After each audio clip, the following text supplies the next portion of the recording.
கண்களை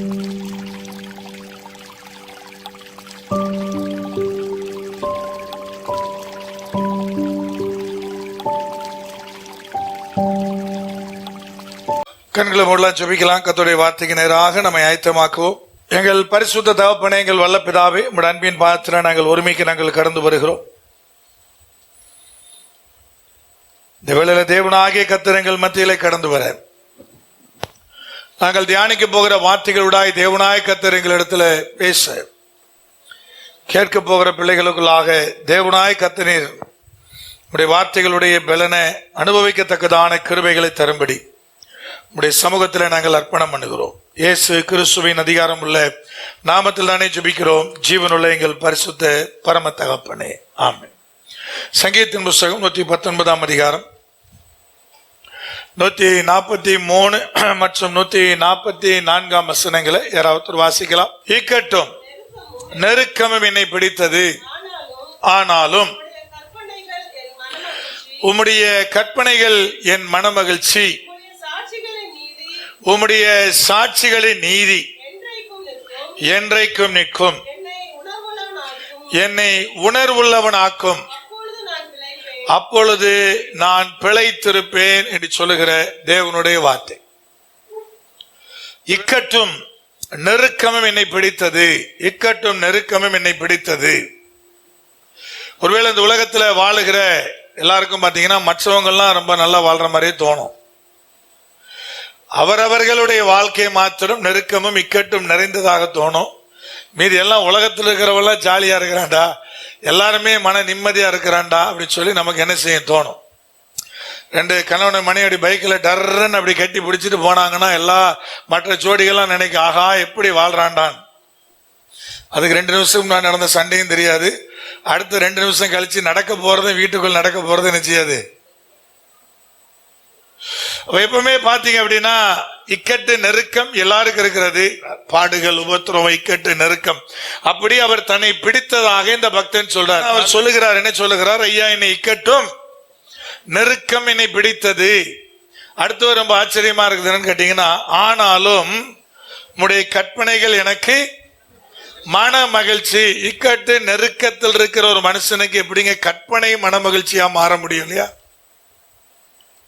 கற்பனை என்ன? நீ இப்படி வாழ் சொல்ற கட்டளைகள். அப்ப நல்லா கவனிங்க, அந்த கட்டளைகள் எப்படி ஒரு டிசிப்ளினுக்காக, ஒழுக்கத்துக்காக கர்த்தர் ஏற்படுத்தி வைத்திருக்கிற, ஒருவேளை இப்படி எல்லாம் வாழணும்னு சொல்ற ஒரு 600க்கு மேற்பட்ட சட்டத்திட்டங்கள் பைபிள்ல இருக்கு, 10 கற்பனை உட்பட. அது எப்படி மன மகிழ்ச்சியா இருக்கும்? ஆனா நல்ல தேவதாசர்களுக்கு, கர்த்தருக்குள் இருக்கிறவர்களுக்கு இக்கட்டு நெருக்கம் ஒரு புறம் இருந்தாலும் அவர்களுக்கு இப்படித்தான் வாழணும்னு சொல்ற சட்டத்திட்டம் ரொம்ப மன மகிழ்ச்சியா இருக்குதுன்னு வசனம் சொல்லுது. உங்களுக்கு இருக்குதாங்கிறத நீங்க கேட்டு பார்த்துக்கிடுங்க. அப்புறம் அடுத்த வசனத்துல சொல்றாரு, உம்முடைய சாட்சிகளின் நீதி என்றைக்கும் என்ன செய்யும்? நிற்கும். அழகா தெளிவா சொல்ல, சாட்சிகளுடைய நீதி என்றென்றைக்கு நிற்கும். அதுக்கு அடுத்த பேராகிராஃப்ல பாத்தீங்கன்னா 152 வசனத்துல என்ன சொல்ல பாருங்க, நீர் உம்முடைய சாட்சிகளை என்றென்றைக்கும் நிற்க ஸ்தாபித்தீர் என்பதை அவைகளால் நான் நெடுநாளாய் அறிந்திருக்கிறேன். சாட்சிகளை என்றென்றைக்கு என்ன செய்றாராம்? என் நிற்க ஸ்தாபித்தீர் என்பதை நெடுநாளா அறிஞ்சிருக்கிறாராம். எதை வச்சு? சாட்சிகளை வைத்து, அவைகளால். அப்ப நல்லா கவனிங்க, அவர் இக்கட்டு நெருக்கம் ஒரு புறத்தில் அவரை தேவதாசனை பற்றி பிடிச்சா கூட அவர் தேவனுடைய சாட்சிகளை உற்று நோக்குகிறார். அவர் தான் சொல்றாரு, நெடுநாளாய் நான் அறிந்திருக்கிறேன்.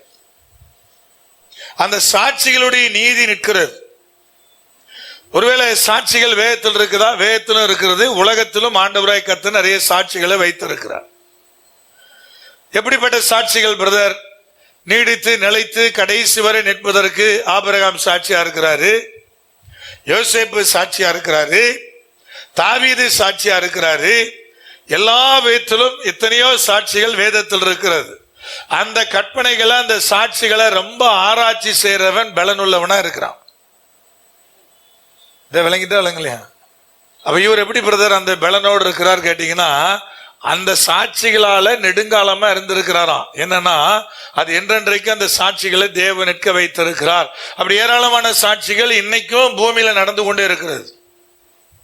தேவதாஸ் எல்லாருக்கும் அற்புதம் நடக்குது, அதிசயம் நடக்கிறது. எத்தனை விதமான சாட்சிகளை தேவன் எழுப்பி கொண்டிருக்கிறாரு. அதெல்லாம் கவனிக்கிறவர்கள் பலன் உள்ளவர்களா இருப்பார்கள். அப்படிதான் அவரும் பலன் உள்ளவரா இருந்தாரு. இக்கட்டும் நெருக்கமும் அவரை பிடித்து கொண்டாலும் எல்லாருக்கும் இக்கட்டு நெருக்கம் வரும். சில நேரத்தில் ஒரே தேவதாசர்கள் மிகுந்த பலனோடு இருக்கிறாங்க, பிறகு அதே தேவதாசர்கள் சோர்வுற்ற நிலைக்குள்ளும் போவதை வேதத்தில் நம்ம என்ன செய்ய முடிகிறது, பார்க்க முடிகிறது. இதெல்லாம் பைபிள் எழுதப்பட்டிருக்கிற வார்த்தை. அந்த 144 வசனத்துடைய 2வது பகுதி சொல்கிறது, என்னை உணர்வுள்ளவனாக்கும் அப்பொழுது என்ன செய்வேன், நான் பிழைத்திருப்பேன். பிழைப்பேன் கூட சொல்லல, பிழைத்திருப்பேன். எப்போ நான் பிழைச்சிருப்பேன்? நம்ம எப்பவுமே பிழைச்சிருக்க முடியுமா பிரதர்? ஆமா, பூமியில் இருந்தாலும் பிழைத்திருக்க முடியும், மரணத்துக்கு பின்னாடி நான் பிழைத்திருக்க முடியும். இதை விளங்குதா இல்லையா? பூமியில் இருந்தாலும் நான் உயிரோடு தான் இருக்கிறேன், என் மரணத்துக்கு பின்னாடி நான் பிழைத்து இருப்பேன், என்றென்றைக்கு நான் பிழைத்திருப்பேன். ஏன் பிரதர்? அது உண்மையாக தேவனுடைய தாசனா நீங்க தேவனுடைய பிள்ளைகளா இருந்தீங்கன்னா அதான் உங்களுக்கு பூமியில் இருக்கும் போது பிழைத்திருக்கிற அனுபவம் தான். மரணத்துக்கு பின்னாடி செத்த அனுபவம் கிடையாது. அதுக்கு பிறகு என்னதான் பிழைச்சுதான் இருக்க போறோம். எவ்வளவு காலம் பிரதர்? நித்தியமாய் காலங்களாய் நான் பிழைத்திருக்க போறோம். என்னை உணர்வுள்ளவனாக நீர் என்ன செய்ய மாற்றும், அப்பொழுது நான் பிழைத்திருப்பேன். அந்த உணர்வுள்ளதை குறித்து ஒருவேளை கர்த்தருக்கு சித்தமான பேசுவேன். அழகாய் பக்தன் சொல்லுகிறார், என்னை உணர்வுள்ளவனாக்கும் அப்பொழுது நான் என்ன செய்வேன், நான் பிழைத்திருப்பேன். அது அங்கே சொல்லப்படுகிற தேவனுடைய வார்த்தையா இருக்கிறப்ப பிழைத்திருக்கிறவர்களாக நாம் வாழும்படி தேவனாய் கர்த்தர் நம்மை தெரிந்து கொண்டார். எந்த நெருக்கம் வந்தாலும், என்ன போராட்டம் வந்தாலும். அப்ப நெருக்கமை கேட்டு பிடிக்குமா பிரதர்? அதெல்லாம் பிடிக்கும். இடுக்கன் வருமா? வரும். பாடுகள் வருமா? வரும். உபத்திரம் வருமா? வரும். அவச்சொற்கள் வருமா? வரும். நிந்தையான பேச்சுகள் வருமா? வரும். மனுஷனை எது பிரதர் காயப்படுத்தும்? மனுஷனுடைய உணர்வுகள்லாம் பார்த்தீங்கன்னா ரொம்ப நுட்பமானது. ஒரு பெரிய சம்பவம் நடக்கும், அவன் அசால்ட்டா போயிட்டு இருப்பான். ஒரு சாதாரண சின்ன வார்த்தை ஒன்று நடக்கும், அதுக்கு பேர் என்ன செய்ய மாட்டான், அது அவனை அவ்வளவா பாதிக்கும். அது அவனை அவ்வளவாய் பாதிக்கும். ஒரு சின்ன வார்த்தையா தான் இருக்கும், அது அவ்வளவா அவனை பாதிக்கும். பெரிய சம்பவம் நடந்திருக்கும், அசால்ட்டா எதிர்கொள்ளுவான், அசால்ட்டா போயிட்டே இருப்பான். ஏன்னா மனுஷனுடைய மனம் எப்பொழுது அது மனமடி வாகிறது என்பது மிகப்பெரிய கேள்விக்குறி. உலகத்துல பெரிய ஆபத்து வந்திருக்கும், அருவாளை தூக்கிட்டு ஒருத்தர் முன்னாடி வந்தா கூட நேரா போய் நிற்போம். வெட்ட வந்தா கூட பயந்தது இல்லை. நீ வாரியா ஒரு வெட்டு தாண்டா என் மேல விழும், 2வது வெட்டு உன் மேல விழுண்டான்னு நிக்கிற ஆள் தான். ஆனா ஒரே ஒரு சின்ன வார்த்தை என்ன செய்யும்? ஏன்னா மனமடிவு ஏன் வருது பிரதர்? பல ரூபத்துல 2 பேஷண்டுடைய காரியங்கள் எங்கிட்ட ஷேர் செய்யப்பட்டிருக்கிறது. அவருடைய வியாதிகள், அவருடைய காரியங்களை குறிச்சு. அப்பொழுதெல்லாம் பாத்தீங்கன்னா ஒண்ணுமே இல்லை, மனசுதான் பிரச்சனைன்றாங்க. மனசுதான் பிரச்சனை. அதை குறித்து ரொம்ப அதிகமா ஆழமா நான் சிந்திக்க ஆரம்பிச்சேன். மனுஷன் சில காரியத்தை நம்ப ஆரம்பிச்சானீங்களேன், அதுக்கு பிறகு வாழ்க்கையில எதுவும் மீட்பே கிடையாது. நிறைய பில்லி சுனியத்தை பத்தி, மந்திரத்தை பத்தி நிறைய ஜனங்கள் நிறைய காரியங்களை பேசிக்கிட்டே இருப்பாங்க. எனக்கு விரோதமா செய்வன் வச்சுட்டான், எனக்கு விரோதமா அவன் பண்ணிட்டான், இவன் பண்ணிட்டான், சொந்தக்காரன் பண்ணிட்டான், வெளியிருந்து வந்துருச்சு, எனக்கு விரோதம் பண்ணிட்டான். அவன் வாழ்க்கையில விளங்கினதா சரித்திரமே கிடையாது. ஏன்னா அவன் நம்பிக்கை முழுக்க எது மேலதான், அது மேலதான் நம்பிக்கை, அது மேலதான் நம்பிக்கை. நல்ல உற்ச கவனிச்சீங்கன்னா அந்த வீட்டு பிள்ளைகளுக்கு வீட்டுல தனியா உட்கார்ந்து இருப்பாங்க. அதுல பொம்பளை பிள்ளைகளா இருந்தா இந்த மாதிரி வீட்டுல பாத்தீங்கன்னா அந்த பொம்பளை பிள்ளைகள் தான் இதுல ரொம்ப பாதிக்கப்படுவது. அதுவும் அந்த தாயாரும் ஒன்னா உட்காந்துருப்பாங்க. அந்த வீடுகளை நீங்க நல்லா உற்ச கவனிச்சீங்கன்னா பொம்பளை பிள்ளைகள் அவங்களும் தனியாவே இருப்பாங்க. உங்க சொந்தக்காரங்க லிஸ்ட் எடுத்து பார்த்துடுங்க, தெரிஞ்சவங்களை எடுத்து பார்த்துடுங்க. கல்யாணம் நடக்காது, ஒண்ணு நடக்காது. அவங்ககிட்ட போய் பேசிங்கன்னா முழுக்க அவங்க சொல்லுவாங்க, செய்வன பிரதர், பில்லி சுனியம் பிரதர், அவன் செஞ்சுட்டான் பிரதர், இவன் செஞ்சுட்டான் பிரதர், இதான் பேசிக்கிட்டே இருப்பாங்க. அது மேல அவ்வளவு ஒரு என்ன உண்டாயிருது, மனதளவுல அதை நம்பி அதுக்குள்ளே போயிடுறாங்க. எனக்கு ஒரு வியாதி இருக்கிறது ஒருத்தர் நம்பினான்னா அதுக்கு பிறகு பாத்தீங்க அப்படின்னா அவனுக்கு ஒண்ணு இல்லைன்னு சொல்லி அவனை வெளியே கொண்டு வர்றதுக்கு பெரும்பாடா இருக்கும். அப்போ இக்கட்டு வருமா, எடுக்கணும், எல்லாருக்கும் தாங்க வருது, நீங்க தான் யாருக்கும் வரலன்னு நினைக்கிறீங்க. உங்களை விட மீதி எல்லாரும் நல்லா இருக்கிற மாதிரி நீங்க நினைக்கிறீங்க. உங்களை விட கொடுமையான போராட்டங்கள்ல உலகம் முழுவதும் என்ன செய்கிறது? அது இருக்கிறது. உலகம் முழுவதும் இருக்கிறது. எல்லாரும் பலவிதமான போராட்டங்கள்ல பாதைகள் விலை நினைச்சாங்க, அவங்க கடந்து வந்துகிட்டே இருக்கிறாங்க. இப்ப தேவதாசர்கள் வருகிறார்கள், அவர்களும் வருகிறார்கள். அதனால சொல்றான், இக்கட்டும் நெருக்கம் என்ன செய்தது? என்னை பிடித்து கொண்டது. நீர் என்னை உணர்வுள்ளவனாக்கும், அப்பொழுது நான் என்ன செய்வேன்? நான் பிழைத்திருப்பேன் என்று அவர் சொல்ற வார்த்தை என்பது அங்கே இடம்பெறுகிறது. என்னாகமத்தின் புஸ்தகத்துல 11ஆம் அதிகாரத்தை திருப்பினீங்கன்னா அங்க மோசே குறித்து எழுதப்பட்டிருக்கிற வார்த்தை நீங்கள் நன்றாய் அறிந்திருக்கிறதான வார்த்தை. என்னாகமம் 11ஆம் அதிகாரத்தை திருப்பினீங்கன்னா அதுல 10ஆம் வசனம் முதல் 17ஆம் வசனம் வரை அந்த வார்த்தைகள் இடம்பெறுகிறது. அதுல குறிப்பாக 15ஆம் வசனத்தை வாசிக்கலாம். உம்முடைய கண்களிலே எனக்கு கிருபை கிடைத்ததானால். ஒரு நிமிஷம் நிறுத்துங்க. இந்த முதல் வரியை வாசிக்கும் போது நம்ம என்ன சொல்லுவோம்? ஆனா நம்ம என்ன நினைக்கிறோமோ, நம்ம என்ன சொல்லுவோமோ அதற்கு நேர் மாறா மோசே சொல்றாரு. ஆண்டவரே உம்முடைய கண்கள் எனக்கு கிருபை கிடைத்ததானால் அப்படின்னு அடுத்தது வர வேண்டியது எப்படி வரணும்? பாசிட்டிவா சில காரியத்தை சொல்லணும். ஆனா இங்க மோசே என்ன சொல்றாரு தெரியுமா? உம்முடைய கண்களில் எனக்கு கிருபை கிடைத்ததானால் இப்படி எனக்கு செய்யாமல் என் உபத்திரவத்தை நான் காணாதபடிக்கு இப்பொழுதே என்னை கொன்று போடும் என்று வேண்டிக் கொண்டான். மோசே எத்தனை ஜனங்கள் நடத்தினவர்? 6 லட்சம் புருஷர்களை நடத்தினவர். கிட்டத்தட்ட சுமார் 30 லட்சம் பேரை வனாந்தரத்தில் நடத்தி கொண்டு வந்தவர். ஒரு மைக் கிடையாது, ஒரு ஸ்பீக்கர் கிடையாது. கர்த்தர் சொல்றத 30 லட்சம் பேருக்கு என்ன செய்யணும்? கன்வே பண்ணணும். 30 லட்சம் பேருக்கு கன்வே பண்ணணும். கர்த்தர் என்ன சொல்றாரோ அதை 30 லட்சம் பேருக்கு கொண்டு போய் சேர்க்கணும். சின்ன சாதாரணமான விஷயமா? கொஞ்ச நேரம் கரண்ட் போச்சு இல்லையா, போன உடனே எவ்வளவு இடைஞ்சல்களாக நம்ம உணர்றோம் இல்லையா? கர்த்தர் ஆசீர்வதிச்சிருக்கிற உடனே ஜெனரேட்டர் போய் டப்புன்னு ஆன் பண்ணோம். அந்த கொஞ்ச நேரத்தில் எவ்வளவு தடுமாற்றம் இல்ல? ஒரு 250 பேர் வச்சுக்கிடுங்க. ஆனா எப்படி 30 லட்சம் பேரை எப்படி ஒருவேளை கன்வே பண்றது? அது எவ்வளவு கடினமானது. முன்னாடி இருந்து பேசி அதை மற்றவங்க எடுத்துட்டு அப்படியே பின்னாடி போவாங்கன்னு நினைக்கிறேன்ல. அதுக்குள்ள எவ்வளவு மாறும்ல, வார்த்தைகள் எவ்வளவு மாறும். இதெல்லாம் கடந்த அந்த ஜனங்களை நடத்திட்டு வந்து ஒரு பெரிய தேவனுடைய தாசன், அற்புதங்களை செய்தவர். அந்த வாதைகள் பற்றிலும் பலவிதமான காரியங்களை தேவன் அவர் மூலம் என்ன செய்தாரு? நடப்பித்தாரு. அதிகாரத்தை கொடுத்து அவரே செங்கடலை பிளந்தாரு. கர்த்தர் பிளக்கல. கர்த்தர் அதிகாரத்தை கொடுத்துட்டார். நீ கையை நீட்டு அது பிளக்கும். ஆண்டவரே எனக்கு செங்கடலை பிளந்தாருன்னு கேட்டாரா? கேள்வி புரியுதா? அப்படியே கேட்டாரே? அப்படிலாம் கேட்கல. ஆனா செங்கடலை பிளந்தார். அப்படிப்பட்ட அதிகாரம் உடைய ஒரு மனுஷன். ஆனா திடீர்னு ஒரு காலகட்டத்தில் அவர் தன்னம்பிக்கை இழக்கிறார், விசுவாசத்தை இழக்கிறார். ஏன் பிரதர்? அதுக்கு முந்தின அந்த வசனங்களை வாசித்தீங்கன்னா 11ஆம் வசனம் இப்படி சொல்லுகிறது, வாசிக்கலாம். அப்பொழுது மோசே கர்த்தரை நோக்கி, நீர் இந்த ஜனங்கள் எல்லாருடைய பாரத்தையும் என் மேல் சுமத்தினதனால் உமது அடியானுக்கு உபத்திரம் வர பண்ணினது என்ன? உம்முடைய கண்களில் எனக்கு கிருபை கிடையாதே போனதென்ன? அவர் கேட்கிறார் முதல் கேள்வி. இவ்வளவு ஜனத்தினுடைய பாடுகளை ஏன் மேல ஏன் கொண்டு வந்து சுமத்தி இருக்குதுன்னு கேட்கிறார். நான் எப்படி இதை சுமப்பது? இவன் தொட்டதுக்கெல்லாம் குற்றம் சொல்றான். நம்மளால 200 பேரை மேய்க்க முடியல. அது ஒவ்வொன்றும் ஒவ்வொரு பக்கம் இழுக்குது.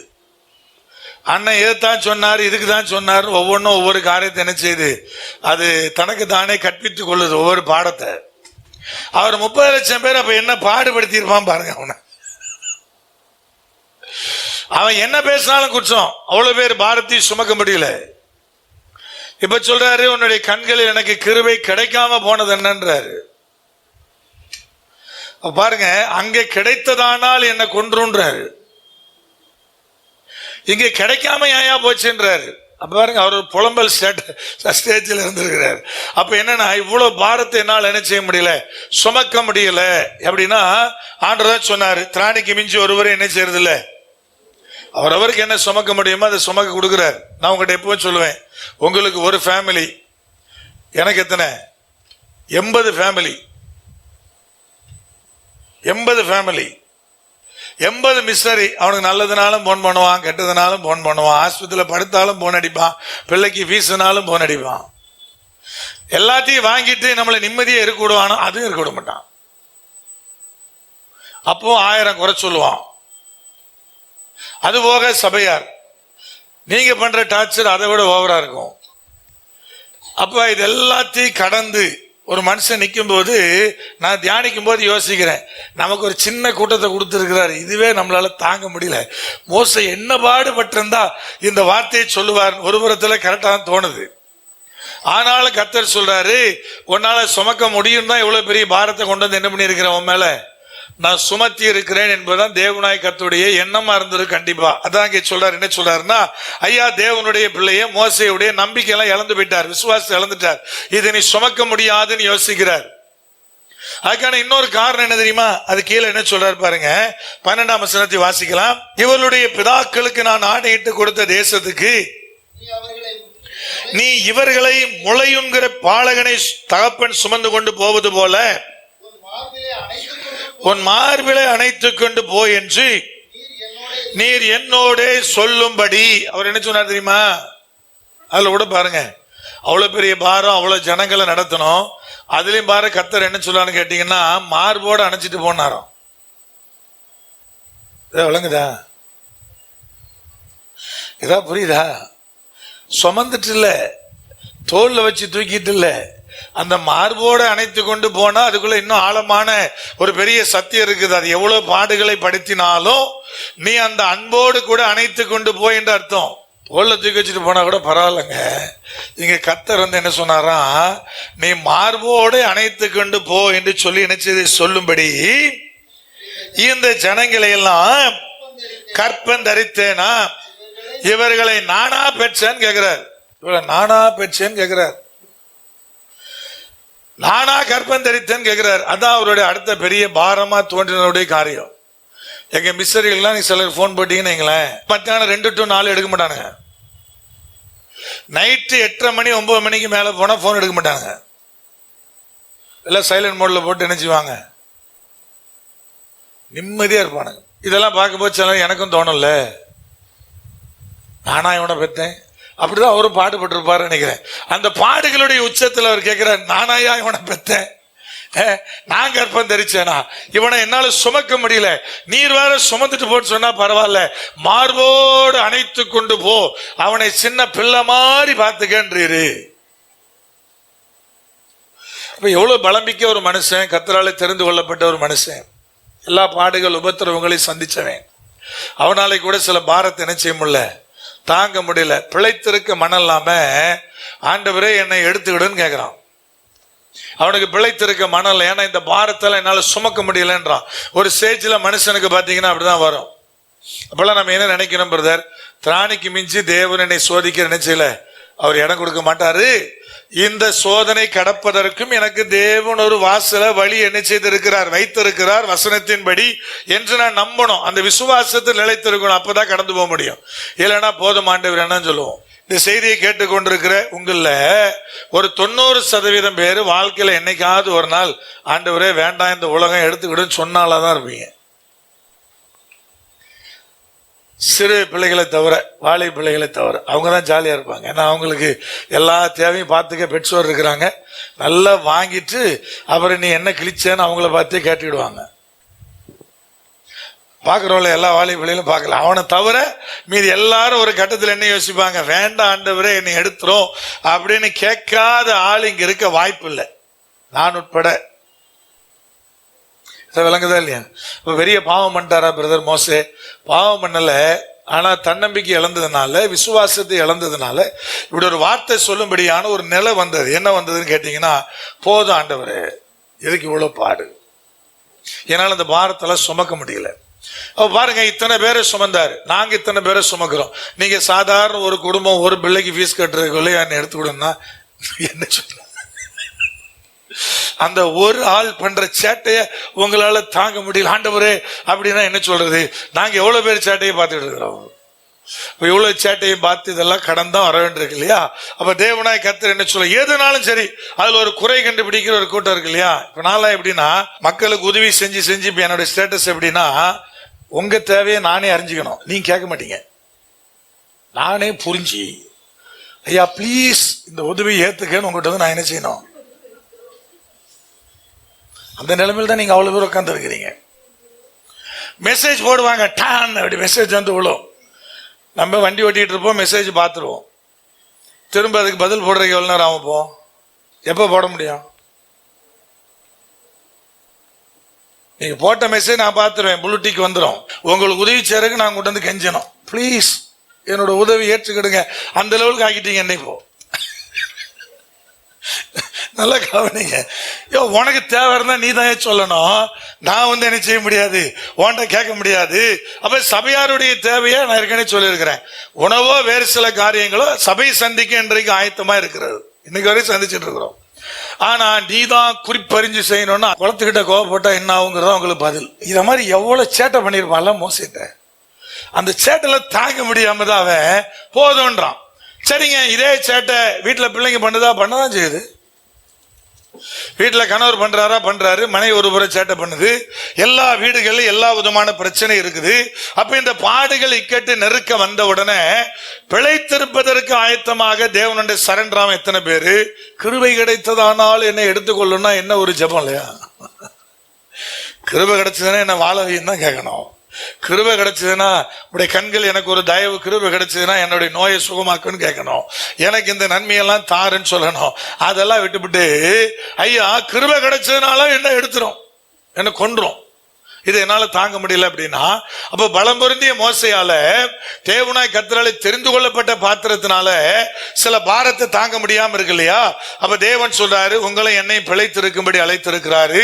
ஒருவேளை தன்னம்பிக்கை இழந்துட்டீங்கன்னா, நம்பிக்கை இழந்துட்டீங்கன்னா, அந்த தன்னம்பிக்கைங்கிற வார்த்தை சரியான வார்த்தை இல்லைன்னு நினைக்கிறேன். நம்பிக்கை இழந்துட்டீங்கன்னா, தன்னம்பிக்கை கிறிஸ்துவனுக்கு இருக்கக்கூடாது. ஏன்னா தன்னம்பிக்கைனா என்னால முடியும்னு சொல்லிடுவோம். கர்த்தர் அது விரும்புறதே இல்லை. நான் ஆராதிக்கிற தேவனாலே முடியும் தான் நான் சொல்லணும், என்னால முடியும் நினைச்ச கூட சொல்லக்கூடாது. நம்பிக்கை இழந்துட்டோம்னா, விசுவாசத்தை இழந்துட்டோம்னா, ஒரு நாள் நம்மளும் பிழைத்திருப்பதற்கு பதிலாக வேண்டாம் ஆண்டவரே என்று சில காரியத்தை தீர்மானிக்கும்படியான நிலை வரும். அப்படியே திருப்பினீங்கன்னா 1 ராஜாக்கள் 18 அதிகாரம் 19 அதிகாரத்துல எல்லாம் நம்ம யாரை குறித்து பார்க்கிறோம்னா, எலியா தீர்க்கதரிசியை குறித்து பார்க்கிறோம். அப்ப 18 அதிகாரத்துல மிகப்பெரிய வல்லமையோடு செயல்படுகிற தேவனுடைய தாசன் அவர். 409 பாகாலுடைய தீர்க்கதரிசிகளை அங்கே கொன்று போடுகிறார். எங்க போட்டிருக்கு பாருங்க, யாராவது ஒரு வாசிக்கலாம். 40ஆம் வசனம் 18:40. அப்பொழுது எலியா அவர்களை நோக்கி, நீங்கள் பாகாலின் தீர்க்கதரிசிகள் ஒருவனும் தப்பி போகாதபடிக்கு அவர்களை பிடியுங்கள் என்றான். அவர்களை பிடித்த போது எலியா அவர்களை கீழே கீசோன் ஆற்றங்கரையிலே கொண்டு போய் அங்கே அவர்களை வெட்டி போட்டான் என்று சொல்லுகிறது. அப்படிப்பட்ட மிகப்பெரிய பலம் பொருந்திய ஒரு தீர்க்கதரிசி, கர்த்தராலே பயன்படுத்தப்பட்ட ஒரு பாத்திரம். ஐயா கர்த்தர் இவன் கூவி அழைத்த போது நேரடியா இறங்கினார். அதுக்கு முந்தின சம்பவம் உங்களுக்கு நன்றாய் தெரியும். பாகாலுடைய தீர்க்கதரிசிகள் அவ்வளவு பேரை கூடி நின்று அவர்கள் அங்கே பலி செலுத்தி, உங்க தேவன் பெரிய தேவனா, எங்க தேவன் பெரிய தேவனான்னு சவால் விட்டவர், பலியிந்தவர். கர்த்தருடைய அக்கினி இறங்கி அவர் செலுத்திய பலிய கடைசியில் அந்த கற்கள் வரைக்கும் அது மொத்தமா நக்கி போட்டது, தண்ணீரை நக்கி போட்டது, கற்கெல்லாம் சாம்பலாயிடுச்சு. அப்படி தேவனுடைய அக்கினி இறங்கி ஆளுகை செய்தது. ஜனங்கள் ஆர்ப்பரிச்சாங்க, கர்த்தரே தேவன், கர்த்தரே தேவன், கர்த்தரே தேவன் என்று. அப்படிப்பட்ட தேவனை, அப்படிப்பட்ட அடையாளத்தை காமிச்சவன், அப்படிப்பட்ட வல்லமை இறக்கி காண்பிச்சவன், 450 பேரை ஒட்டுமொத்தமாய் கொன்று போட்டவன், அப்படிப்பட்ட பலம் பொருந்திய அந்த எலியா என்ன செய்றார் பாருங்க. 19ஆம் அதிகாரத்தில் வாசிக்கலாம். இப்பொழுது யாராவது ஒருவர் 4ஆம் வசனம். அவன் வனாந்தரத்தில் ஒரு நாள் பிரயாணம் போய் ஒரு சூரை செடியின் கீழ் உட்கார்ந்து, நான் சாக வேண்டும் என்று கோரி, போதும் கர்த்தாவே என் ஆத்துமாவை எடுத்துக்கொள்ளும், நான் என் பிதாக்களை பார்க்கிலும் நல்லவன் அல்ல என்று சொல்லி என்று அந்த வசனம் சொல்லுகிறது. நல்லா கவனிங்க. நான் என் பிதாக்களை காட்டிலும் நல்லவன் அல்ல. முதல் காரியம் பார்த்தீங்கன்னா உள்ளுக்குள்ள இருந்த தைரியம் போயிடுச்சு, ஒரு பயம் வந்து பிடிக்குது. ரெண்டாவது ஒன்று தோணுது, அது பிசாசோட ஒரு தந்திரம். நம்ம ஒண்ணு நல்லவன் இல்லை என்று சொல்லுவது.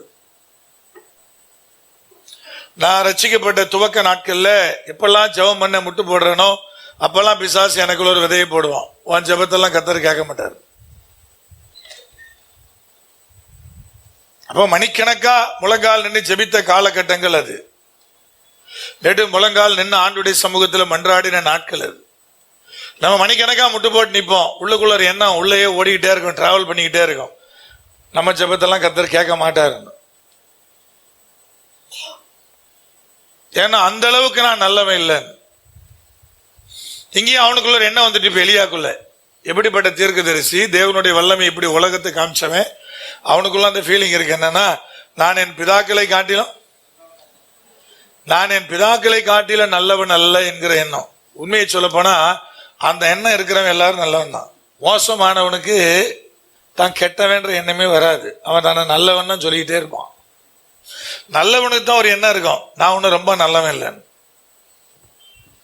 ஏன் புரியுதா இல்லையா? நீங்கள் நானும் நல்லவன் தெரிஞ்சுதான் கர்த்தர் தெரிந்து கொண்டாரா? உங்களை என்னை ஆண்டவர் நல்லவர்களாக பார்த்தா ரட்சித்தாரா? நல்லவர்களாக கண்டுதான் நமக்கு இரக்கம் பாராட்டினாரா? நல்லவர்களாக கண்டுதான் தேவன் இன்னைக்கு அவருடைய பிள்ளை என்கிற அடையாளத்தை கொடுத்திருக்கிறாரா? நம்ம கிட்ட நல்லதா அவர் என்னத்தை கண்டாரு? ஒன்னையும் காணலையே. அப்ப பாவிகளா இருக்கையில், துரோகிகளா இருக்கையில் தானே அவர் வந்தாரு எனக்காக. என்னை தேவன் மீட்டெடுத்து அப்படித்தானே மீட்டெடுத்தாரு. நான் என்னை பிதாக்களை காட்டிலும் நல்லவன் இல்லை என்று சொல்லத்தக்கதாக எலியாவுக்குள் அப்படி என்ன ஒரு பெரிய வேதனை வந்தது. முதல்ல பயம் வந்த உடனே மீதி எல்லாம் வேலை செய்யும். இப்ப பயம் யாருக்கு? பயம் எசபேலுக்கு பயம். அப்ப என்ன சொன்னா பிரதர்? 2ஆம் வசனம் என்ன சொல்லுது பாருங்க, வாசிக்கலாம். இப்ப எசபேல்கிட்ட போய் சொல்றாங்க, நான் உன்னுடைய எல்லா தீர்க்கதரிசியும் பட்டயத்தால எலியா கொன்னுட்டாங்கிற செய்தி போது யாருக்கு? எசபேலுக்கு போது 1ஆம் வசனத்துல. 2ஆம் வசனத்துல அவர் என்ன சொல்றா பாருங்க, அப்பொழுது எசபேல் எலியாவின் இடத்தில் ஆள் அனுப்பி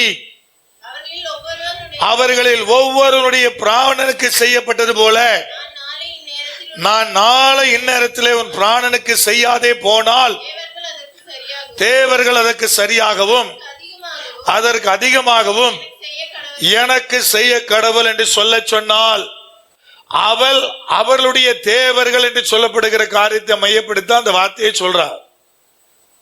சொல்றா, நான் நாளைக்கு உள்ள உன்னை நான் கொல்லலனா, எங்களுடைய தீர்க்கதரிசிகளுக்காக நான் உன்னை பழி வாங்கலனா, நான் ஆராதிக்கிறேன் தேவர்கள் அதற்கு இணையாகவும் அதற்கு மேல எனக்கு செய்யட்டோன்றா. அப்ப எவ்வளவு வைராக்கியமா சொல்ற, விளங்கிட்டா இல்லையா? இதே வைராக்கியம் நமக்குள்ள இருக்கணும்ல. தாவீது சொல்லிட்டு போனான்ல, சேனைகளின் தேவனை வஞ்சிப்பதற்கு நீ யாரு? அவனுக்கும் கோலியாத்துக்கு என்ன பகை? அவனுக்கும் கோலியாத்துக்கு என்னங்க பகை?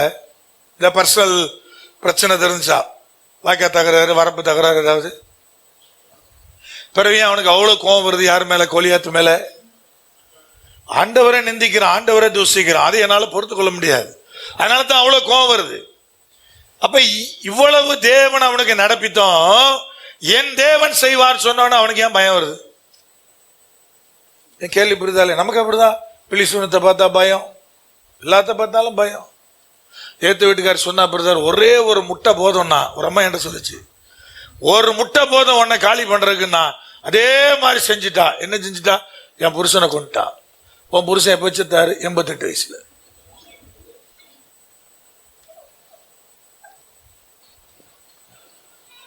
ஏத்து வீட்டுக்காரர் சொன்னாலாம் ஒரு முட்டை போதும்னு, அதே மாதிரி புருஷனை கொண்டுட்டாலாம்.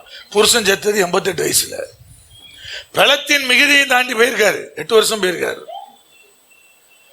பலத்தின் மிகுதி 80 தானே, அதையும் தாண்டி 8 வருஷம் போயிருக்காரு. அந்த தாத்தா என்னமோ இப்பதான் 20 வயசுல செத்து போன மாதிரியும், இந்த பாட்டிக்கும் தாத்தாவுக்கு ஏதோ போன வருஷம் தான் கல்யாணம் ஆகி அவங்க டூயட் பாடிட்டு இருக்கிற நேரத்திலே செத்து போனாருங்கிற மாதிரி வந்து நின்று பாத்தீங்கன்னா, ஐயோ கொண்டா கொண்டா முட்டை வச்சுட்டா. எது மேல நம்பிக்கைங்கிற? அவர்கள் தேவன் இல்லையா? எசபேல் தன்னுடைய தேவன் தானே சொன்னா. அப்ப போன அதிகாரம் வரைக்கும் வைராக்கியமா இருந்த கர்த்தருடைய அக்கினை இறக்கி கர்த்தரே தேவன் என்று ஜனங்களை ஆர்ப்பரித்து வைத்த எலியா இப்ப என்ன சொல்லியிருக்கணும்? உன் தேவன் பெருசா என் தேவன் பெருசா மறுபடியும் பார்ப்போம்னு சொல்லணும் இல்லையா? போன அதிகாரத்தை அப்படிதான் சவால் விட்டாரு. போன அதிகாரத்தை அப்படி சவால் விட்டார்ல. இப்ப பார்த்தா யார் பெருசுன்னு பாத்துருவோம்னு சொல்ல முடியல. ஏன் பிரதர்? திடீர்னு உள்ள வர்ற ஒரு பயம், திடீர்னு உள்ள ஏற்படுற ஒரு பயம். எதை குறிச்சு பயம் பிரதர்? ரொம்ப டேஞ்சரான பயம் என்னன்னு கேட்டீங்கன்னா, ஃபியூச்சரை குறிச்ச பயம், எதிர்காலத்தை குறிச்ச பயம் தான் ரொம்ப டேஞ்சர். பள்ளிக்கு பாம்புக்கு பயப்படுற பயம்லாம் இல்ல. எதிர்காலத்தை குறித்த ஒரு பயம் யாருக்குள்ள வருதோ அவங்களாம் தடமாறி போயிடுறாங்க, பலவிதமான போராட்டத்துக்குள்ள போறாங்க, திசை மாறி பயணிக்கிறாங்க. நல்லா கவனிங்க, ஃபியூச்சரை குறிச்ச பயம் ரொம்ப ரொம்ப டேஞ்சர்.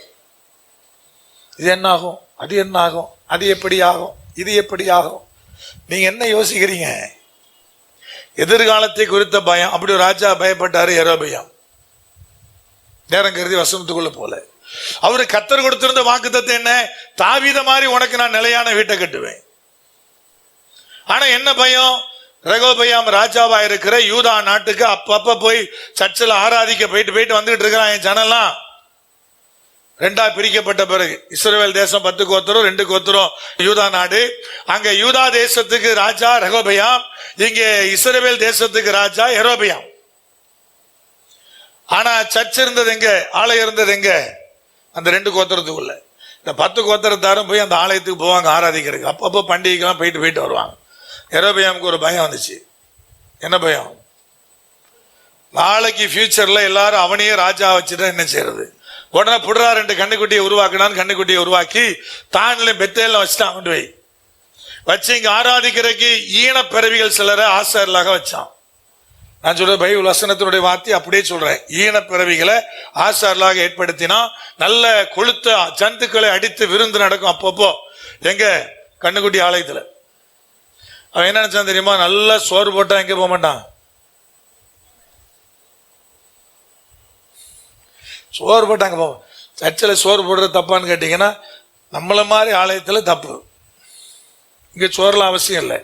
இங்கே ஃபங்க்ஷனுக்கு ஏதோ டைமில் போடுறோமா, அது ஒரு பெரிய மேட்டர் இல்லை. வாரந்தாரும் சாப்பாடு போடணுமா பிரதர், அது இங்கெல்லாம் தேவையே இல்லை. சில கிராமத்தில் தேவைப்படும். சுற்று வட்டாரத்துலேருந்து வருவாங்க, இங்கேயும் முடிச்சு 12 மணி 1 மணி ஆகும். அந்த கிராமங்கள் என்ன செய்வாங்கன்னு கேட்டிங்கன்னா, அவர்களே என்ன செய்வாங்கன்னா ஐக்கியமாக சமைச்சு ஒருவருக்கு ஒருவர் சாப்பிடுவாங்க. அதெல்லாம் ஒரு தப்பு இல்லை. ஆனால் எதுக்கு சமைக்கணும், எவ்வளோ சமைக்கணும், என்ன செலவு பண்ணணும், எதுக்கு எவ்வளோ செலவு பண்ணலாம் இருக்கு இல்லையா? நம்ம மாதிரி ஆலயத்துக்கு சிட்டிக்குள் இருக்கிற சர்ச்சுக்கு என்ன தேவையில்லை. இவன் என்ன பண்ணா, நல்ல கொளுத்து சந்துக்கெல்லாம் அடிச்சாங்க போவாதான். விளைவு என்ன பிரதர்? ஆண்டு சொன்னாரு, வாக்குத்தத்தம் பண்ணப்பட்டிருந்தான் தாவீத மாதிரி நிலையான வீடு.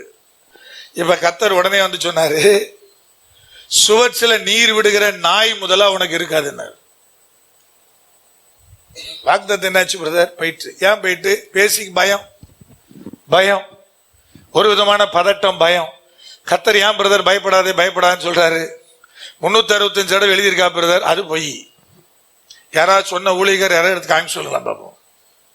வேதாகமத்தில் 365 தடவை பயப்படாதே இருக்கிறது. ஏனென்றால் தினந்தோறும் ஒரு பயப்படாது. கேட்கறதுக்கு நல்லதான் இருக்குது. அந்த 365 காமிக்கணும் இல்லையா? நம்ம என்ன ஆராய்ச்சியா பண்ண போறோம்னு அடிச்சு விட்டு போவாங்க. கர்த்தர் சொல்ல வார்த்தை என்ன? பயப்படாத. நீ ஏன் பயப்படுற? பயத்தினுடைய காரியம் என்ன பிரதர்? இப்ப இவருக்கும் சாவணும்னு ஆசை வந்துட்டு, பிழைத்திருக்கிறோன்னு ஆசை இல்லை. காரணம் பயம். யாருக்கு பயம்? எசபேலுக்கு பயம். அவ எதை சொல்லி மிரட்டினா? தன்னுடைய தேவர்களை சொல்லி மிரட்டினா, அவருடைய அதிகாரத்தை சொல்லி மிரட்டினா. ராணி ஐயா யாரு வேணா நீ அதட்டிட்டு போ, தேவ தாசர்களுக்கு பயப்படக்கூடாது இல்லையா? இவ பயம் வந்துருச்சு. சூறை செடி கிளம்பி படுத்துக்கிட்டாரு. கர்த்தர் கிருபை உள்ளவர், இரக்கம் உள்ளவர், மனதுருக்கம் உள்ளவர், மீண்டும் மீண்டும் உயிர்ப்பிக்கிறவர். அங்கேயும் இறங்கி வந்தார். நல்ல போச்சனத்தை ரெடி பண்ணி படிச்சு புசி ஓடுனாரு. ஓடணும்ல, நல்லா அடிச்சு புசிட்டு அடுத்த குகையில போய் படுத்துக்கிட்டார். மீண்டுமாய் கர்த்தர் இறங்கி வந்தார். இங்க உனக்கு என்ன வேலைன்னு இறங்கி வந்தார். கடைசி ஒரு கடத்துல சொன்னார், சரிப்பா உன் ஸ்தானத்துல எலிசாவை தீர்க்கதரிசி ஆக்குறேன்ட்டார். என்ன ஆகுது அப்படி கேட்டீங்கன்னா, இங்க ஒரு பெரிய பயம் வந்தோடனே, பதட்டம் வந்தோடனே என்ன ஆயிருது பிரதர்? ஒளிய சொல்லுது, மறிக்க சொல்லுது. கர்த்தர் சொல்லி சொல்லி பார்த்தாரு, முடியாம உன் ஸ்தானத்துல இனி யாரு? எலிசா தான் தீர்க்கதரிசின்ட்டார். இப்ப நல்லா விளங்கி கொள்ளுங்க. இங்க இவனும் பெரிய வல்லமையை காண்பித்தவன், தேவனுடைய பலத்தோடு நின்னவன்.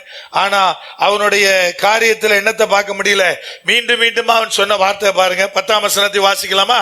அதற்கு அவன் சேனைகளின் தேவனாகிய கர்த்தருக்காக வெகு பக்தி வைராக்கியமா இருந்தேன். இஸ்ரவேல் புத்திரர் உம்முடைய உடன்படிக்கையை தள்ளிவிட்டார்கள், உம்முடைய பலிபீடங்களை எடுத்து உம்முடைய தீர்க்கதரிசிகளை பட்டயத்தினால் கொன்று போட்டார்கள்.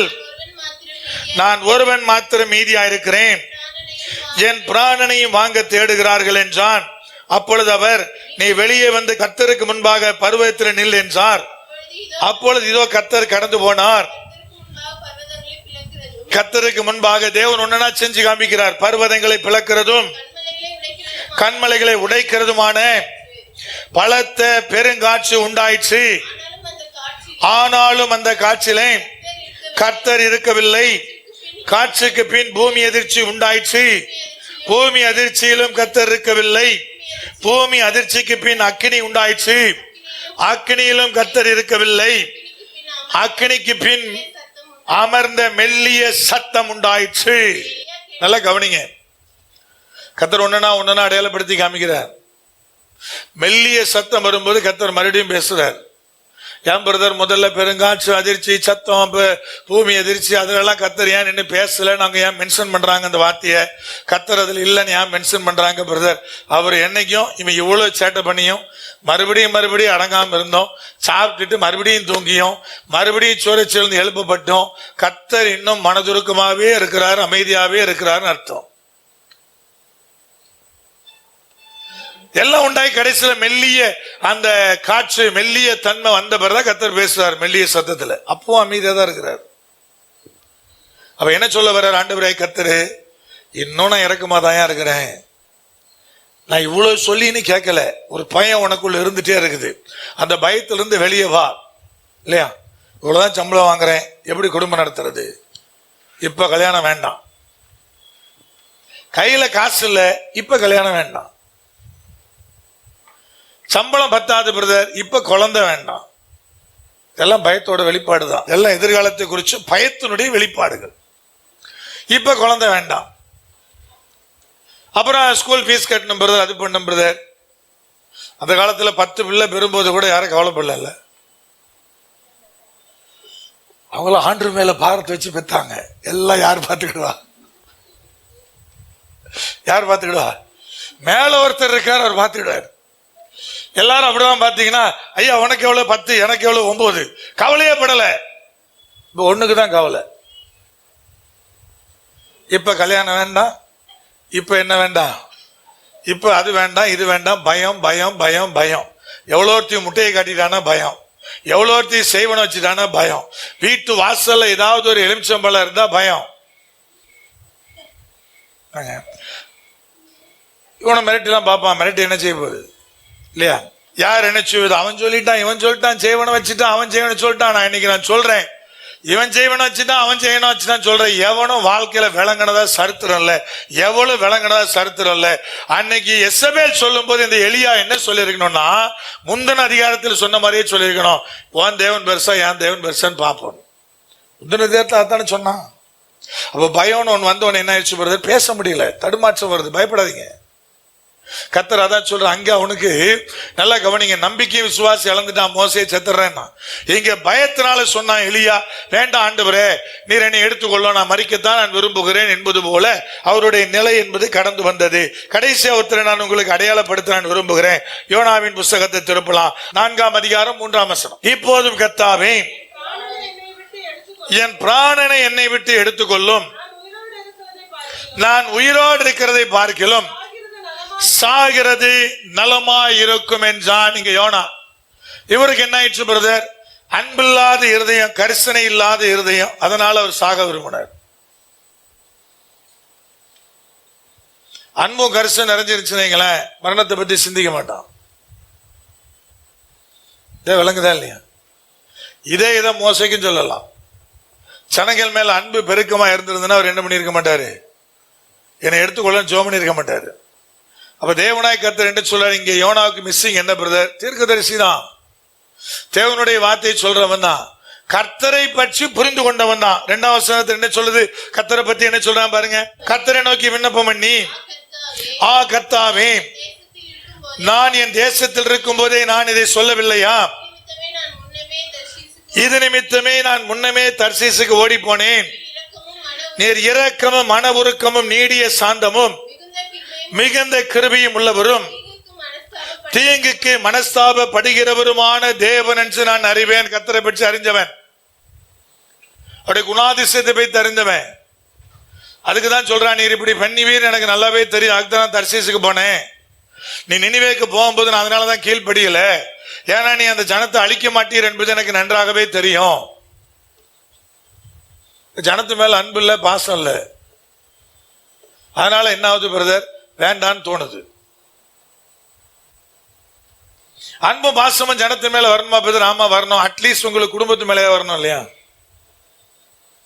அன்பு பாசம் இருந்தாதான் அந்த குடும்பம் கட்டப்படும், இல்லடா கட்டப்படாது.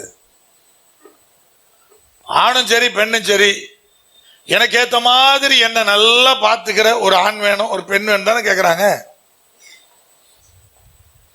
என்கிட்ட முன்னாடி ஒரு வாலி மகள் வருவா, நம்ம சர்ச்சுக்கு வருவா, வந்து கேட்டா, ஆனா என்ன நல்லா பாத்துக்கிற மாதிரி மாப்பிள்ளைக்காக ஜோம் பண்ணுங்க. நான் சொன்னேன், ஒன்னெல்லாம் அவன் நல்லா பாத்துக்க மாட்டான், நீ தான் போய் அவனை நல்லா பாத்துக்கணும்.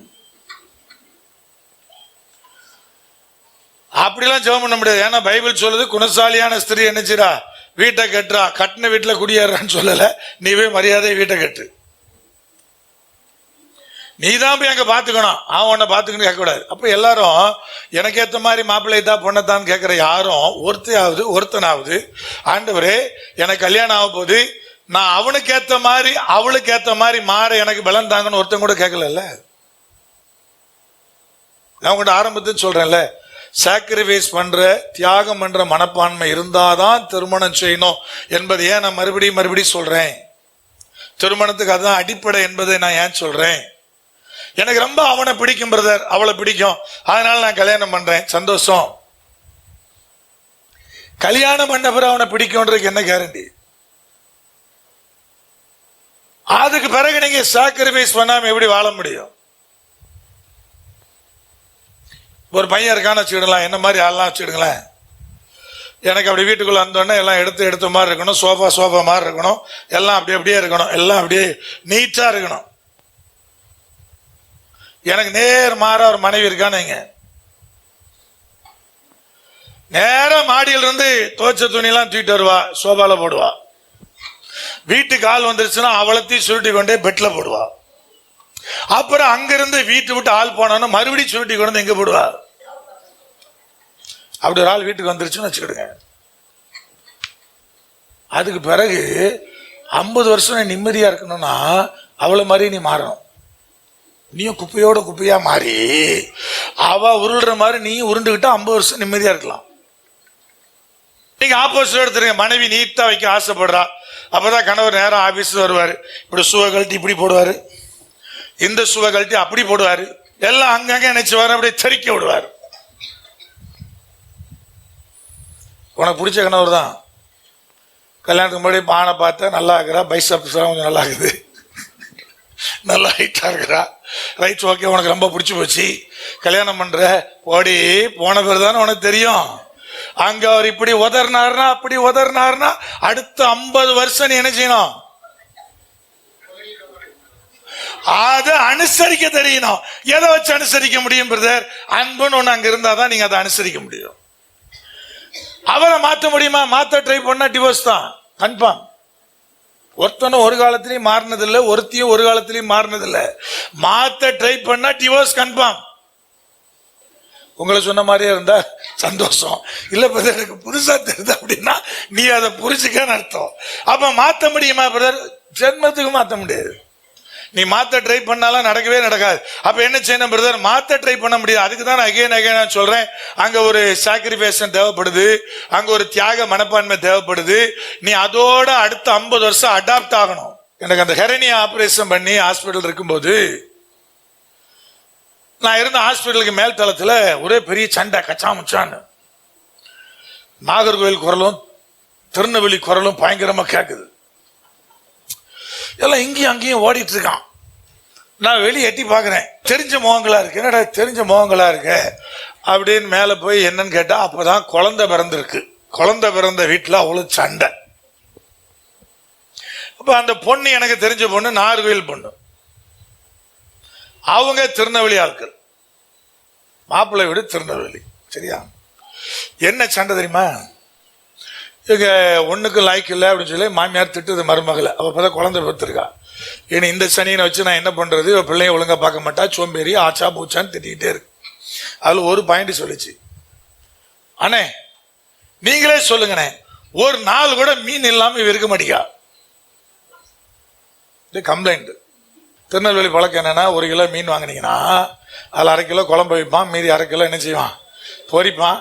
பொரிச்சு அன்னையோட நல்லா உருட்டி மசாலா ஒன்று உள்ள போட்டு அருமையா ஒரு மீன் குழம்பு வச்சு அன்னையோட நைட்டுக்குள்ள காலி. நார்கள் பழக்கம் இல்லைன்னா வாங்கும்போது 3 கிலோ வாங்கி கழுவி மசாலா தடி ஃப்ரிட்ஜில் ஏற்றிடுவான். டெய்லி 2 எடுத்து பொரிப்பான். டெய்லி 2 எடுத்து என்ன செய்வான், அவன் பொரிச்சு சாப்பிடுவான். நல்லா கவனிங்க. இவனுக்கு பிரச்சனை என்னன்னா, இவன் மீன் எல்லாம் இருக்க மாட்டாளா? நீ ஒரே நாள்ல 1 கிலோ தின்னா 1 கிலோவை 4 நாளா தின்ற, அவ்வளவுதான். நல்லா விலை கொள்ளுங்க. சின்னது தானே, திருநெல்வேலிக்கும் நாகர்கோவிலுக்கும் டிஸ்டன்ஸ் என்னமோ ஒரு சின்ன தூரம் தானே. அதுலயே பழக்கத்தில் எவ்வளவு வித்தியாசம் இருக்கு. அப்ப ஐயா, நீ நார்வேல் பொண்ணை எடுத்துட்டா உன் ஃப்ரிட்ஜ் ஃப்ரீசர் எப்பவும் மீனால் நிறைந்திருக்கு என்பதை அக்செப்ட் பண்ணும். ஃபர்ஸ்ட் அதுல நீ ஐஸ் கியூப்லாம் வைக்க முடியாது.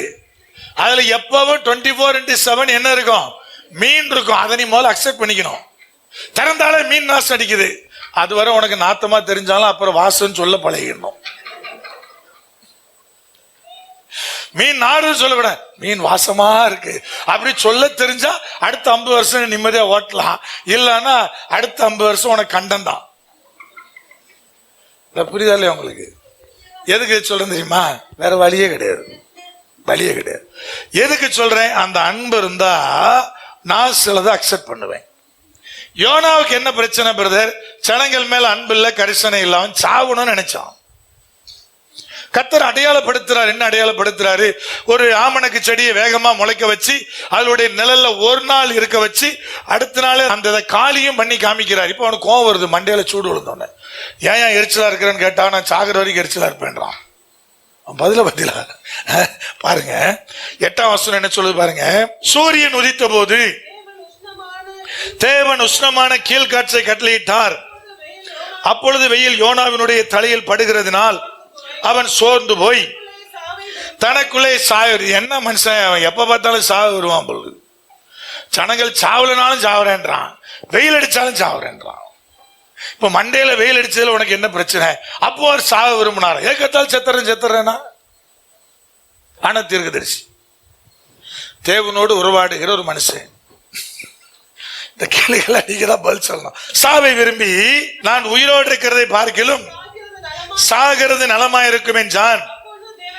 அப்பொழுது தேவன் யோனாவை நோக்கி, நீ ஆமணக்கு நிமித்தம் எரிச்சலா இருக்கிறது நல்லதோ என்றார்.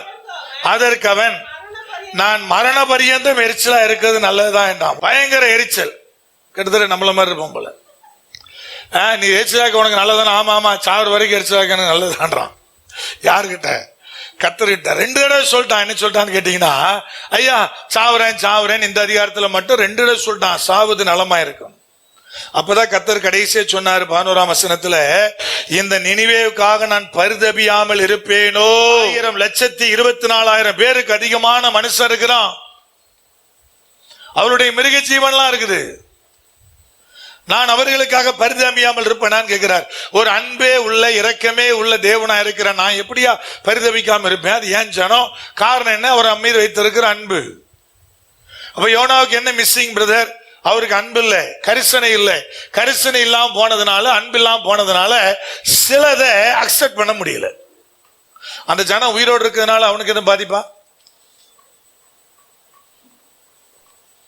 அங்கேயாவது மோசே பாதிக்கப்பட்டாருங்க, எலியாவுக்கு கொலை மிரட்டல் விடப்பட்டதுங்க. யோனாவுக்கு அந்த ஜனங்கள் உயிரோடு இருப்பதனாலே வருகிற நஷ்டம் என்ன? அப்ப தீர்க்கதரிசியா இருந்த என்ன இல்ல பிரதர்? அன்பு இல்ல, கரிசனை இல்ல, ஜனங்கள் மேல கரிசனை இல்ல. அதனால என்ன ஆயிடுச்சு, நடக்கிற சில சம்பவத்தை ஏற்றுக்கொள்ள முடியல. எங்கே நான் சொல்றேன், ஏன் நான் குடும்பத்துக்குள்ள வர்றேன் எனக்கு தெரியாது. உங்களுக்கு அன்பு இல்லைன்னா, கரிசனை இல்லைன்னா, உங்க வீட்டில் நடக்கிற சில சம்பவத்தை உங்களால அக்செப்ட் பண்ண முடியாது. அன்பும் கரிசனை இருந்துச்சுன்னா அதை நீங்க அக்செப்ட் பண்ணுவீங்க. வேகே நான் சொல்றேன், ஆண்டவரையும் மோசேட்ட பாலுங்கிற குழந்தை மாதிரி இந்த ஜனங்களை மார்போடு அணைச்சிட்டு போனியான்னு சொன்னாரு. உங்க வீட்டுல சின்ன பிள்ளை இருக்கும், அந்த சிறு பிள்ளைகள் பண்ணுகிற எல்லா சேட்டைகளும் உங்களுக்கு எரிச்சலை தராது, மாறா அதை பத்தி என்ன பண்ணுவீங்க, ஃபன் பண்ணிட்டு இருப்பீங்க. அது நம்மளை நீ போ வாடா போடான்னு சொன்னா கூட சிரிப்பாங்க பேரண்ட்ஸ். அது 2 வயசா இருக்கும்போது. அதே பிள்ளை 20 வயசாச்சுன்னா வாடா போடான்னா விளங்குதா? கத்தரியா சின்ன பிள்ளைமா நினைச்சுக்க, ஏன் அணைச்சிட்டு போன்னு சொன்னார் தெரியுமா? இப்ப விளங்குதா? அப்ப ஐயா உங்க பிள்ளையாவே இருந்தாலும் ஒரு ஏஜுக்கு மேல போகும்போது அந்த பிள்ளை பேசுகிற வார்த்தைகள் உங்களுக்கு என்னத்தை உண்டாக்குது, வேறு காரியத்தை உண்டாக்குது. ஆனா அதே வார்த்தையை அந்த பிள்ளை சிறு பிள்ளையா இருக்கும்போது பேசினா ஜாலியா இருப்பீங்க. என் பிள்ளை எப்படி பேசுறான் பாத்தியா அப்படிம்பீங்க.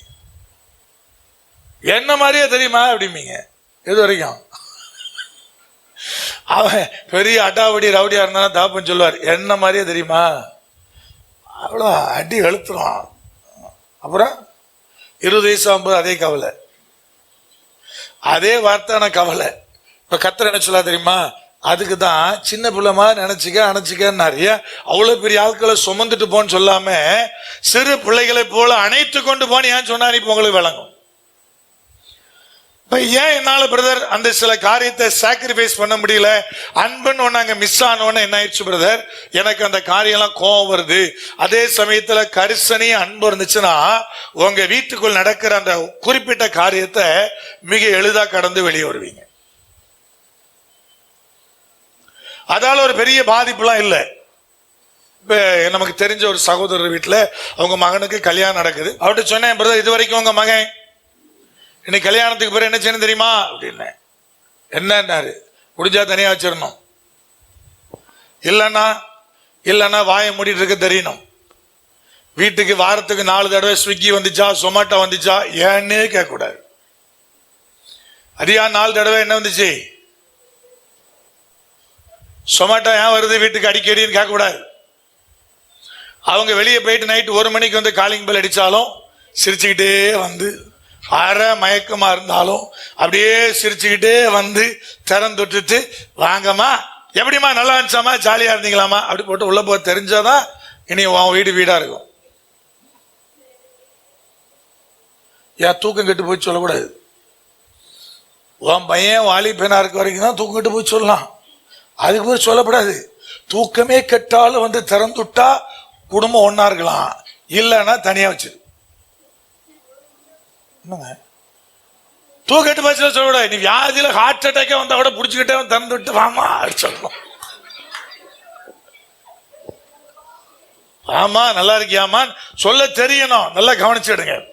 அவ எழுப்பி வரவே இல்லை பிரதர், காலையிலே போய் எல்லாம் டிஃபன் இஃபன் எல்லாம் ரெடி பண்ணி வச்சுட்டு வரும்போது சாப்பிட்டு போமான்னு சொல்ல தெரியணும். அப்படின்னா ஜாயிண்ட் ஃபேமிலி. அதுக்கு என்ன வேணும் பிரதர், அன்பு வேணும், அதுக்கு கரிசனை வேணும். அவர்கள் செய்கிற சில காரியம் பிடிக்காட்டியும் சகிக்கத்தக்க மனநிலை வேணும். அந்த சகோதரர் சொன்ன சிரிச்சாரு, நான் சொல்றது உண்மை. இதை கடைபிடிக்கிறதா இருந்தா நீங்க ஜாயிண்டா இருக்கலாம், இல்லைன்னா ஜாயிண்டா இருக்க முடியாது. நல்லா விளங்கி கொள்ளுங்க. ஏன்னா என்ன வேணா நடக்கும், அங்க போவாங்க வருவாங்க, நீ நடுவில் போய் நின்று 9 மணி ஆனா உள்ள இருக்கணும். எது வரைக்கும் சொல்லலாம், கல்யாணத்து வரைக்கும் வேணா சொல்லலாம், அதுக்கு மேல சொல்ல முடியாது. அதுக்கு மேல ஒன்னே ஒண்ணு சொல்லலாம், எங்க போய் தொலைஞ்சாலும் 2 ஒன்னா தொலை, தனித்தனியா போவாது. அதுக்கு பேர் என்ன சொல்லலாம், ஃப்ரெண்டு கூட போறேன்னு மகன் சொன்னான்னா ஒன்னே போடுவேன், பொண்டாட்டி கூட்டு போல அப்படின்னு மருமகளை கூட சேர்ந்து கெட்டி முதுகுல அனுப்பி விட்டுறணும். அப்ப நமக்கு சேஃப், பிரச்சனையே கிடையாது. தனியா போறதுக்கு மட்டும் ஒத்துக்கூட. கல்யாணம் முடிச்சோன்னே பின்னாடியே முதுகுல மருமகளை சேர்த்தி அடிச்சு மகனை என்ன பண்ணிடணும், அனுப்பி விடணும். எப்பா போப்பா, கூட்டிட்டு போப்பா, நீ 1 மணிக்குனா வா, 2 மணிக்குனா வா, விடிய காலனா வா, எனக்கு பிரச்சனையே இல்லை, போனா 2 பேரும் போங்க அப்படின்னு அனுப்பி விடுற அந்த மனப்பாங்கு வேணும். எகே நான் சொல்றேன், இதுக்கு எல்லாத்துக்கும் தேவை அன்பு வேணும், கரிசனை வேணும். துளி அளவு இவனை பாதிக்காத காரியத்துக்கு எதுக்கு இவன் இவ்வளவு டென்ஷன் ஆகுறான்? நான் சாகட்டும் நினைக்கிறான், நான் சொன்னது நிறைவேறணும்னு நினைக்கிறான். கர்த்தர் சொல்வார், என்னை விட உனக்கு என்னடா பெரிய கௌரவம் வேண்டி கிடக்கும் பாரு. ஒரே ஒரு சாட்சியம் மட்டும் சொல்ல முடிக்கிறேன். பாண்டிச்சேரியில இருந்து ஒரு ஃபேமிலி, மிகுந்த இக்கட்டான நிலைமை, ஏசலைக்கிறாருக்கு அங்க ஜோம் பண்ண போறாங்க. அங்க இருக்கிற ஒரு சகோதரர், நீங்க பிரதரை போய் பாருங்கன்னு என்கிட்ட அனுப்பி வைக்கிறேன். வந்தாங்க, ஜோம் பண்ணாங்க, ஒரு குறிப்பிட்ட காரியத்துக்காக ஜோம் பண்ணாங்க. நான் ஆண்டவர் உங்களுக்கு 3 மாசத்தை செய்வேன்னு சொல்றாரு, தைரியமா போங்கன்னு ஃபேமிலியா போயிட்டாங்க. 3 மாசம் கழிச்சு மறுபடியும் வந்தாங்க. கரெக்டா 3 மாசம் கழிச்சு வந்தவொடனே எனக்குள்ள ஒரு பெரிய சந்தோஷம் என்னன்னா, ஒருவேளை கர்த்தர் அற்புதம் செஞ்சுட்டாரு, அதனால என்ன பார்க்க வராங்க. ஆனா வந்தவங்க சொன்னாங்க, பிரதர் இந்த மாதிரி 3 மாசம் நடக்கும்னு சொன்னீங்க, ஆனா நடக்கவே இல்லை. ஆகா திரும்ப ஒருக்கா ஜோம் பண்ணிட்டு போலான்னு வந்தோம் நாங்க. இப்ப ஆண்டவர் சொன்னாரு, நடக்காதுன்னு சொல்லு, இந்த காரியத்தை இப்படி மாத்தி செய்ய சொல்லு, நான் அவளை ஆஸ்வதிப்பேன்னு சொல்லுன்னு சொல்லி அவருடைய தொழில், அவருடைய குடும்ப சம்பந்தமா சில காரியத்துல மாற்றத்தை கொடுக்க சொல்றாரு. நான் ஆண்டோட சொல்ல, ஆண்டவரே இப்ப அசிங்கப்பட போறது யாரு? 3 மாசம் முன்னாடி நடக்கும் நீர், இப்ப நடக்காதுன்னு சொல்லுன்னா என்ன அர்த்தம்? அப்ப ஆண்டவர் சொன்னாரு, எப்பா 3 மாசத்துக்கு முன்னாடி நீ நடக்காதுன்னு இருந்தா அவன் குடும்பம் போய் தற்கொலை பண்ணி செத்துருப்பான்.